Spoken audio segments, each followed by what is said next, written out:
hoy nos acaba de anunciar el último artista internacional, el gran artista Kef. Les decía, causó éxito grande el año pasado con Bontari. Também tem na Aruba para tocar com full sua banda, para mim viajar na Aruba com full banda. E naturalmente não iba apenas de Carlos Vives, aqui nós estamos no seu restaurante para nos invitar o público de Colômbia e Latinoamérica. E naturalmente Dalvin La Melodia com a sensação de bachata. Se você conhecer, se você não conhecer, depois de a noite aqui, você vai ter seu fã. E aqui 2-3 anos quizás nós não vamos para na Aruba. Você vai gravar com Romeo, graba com Prince Royce. Então a sensação crescendo rapidamente. Las entradas están disponibles para los viajeros. Pueden visitar nuestra página que es vibralatinafestivalaruba.com. Hey, Hopi bom mês.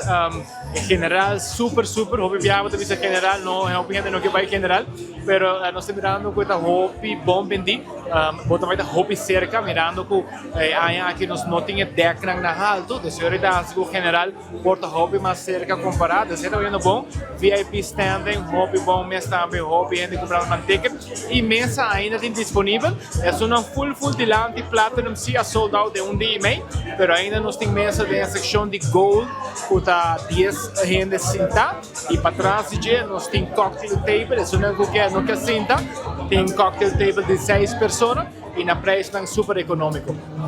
Vibra Latina é evento que vai atrair Hopi vibração, Hopi parte tropical caribense, que nós vai combinar diferentes ritmos, você tem ideia. E aqui nós também temos pop rock vallenato, nós também temos bachata de Dalvin La Melodia, nós também temos música caribense, zouk, cadence de Kef. E por outro ano nós estamos combinando, por outro ano está salsa, por outro ano está merengue.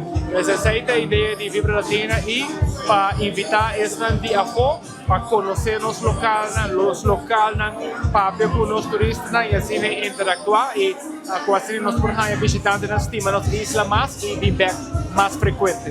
Por dia 28 de março nós está looking forward para aqui tremendo concerto, tremendo artista e para mim é um prazer passar a noite dia mais no meio cenário como maestro de cerimônia, como MC Tarek Tabaitei, para assim arrematar lugar com animação e assim percorrer que a noite que a net vai me estar aqui bem. Eu não compramos o carro 28 de março, Vibra Latina, não só vai bailar na manhã.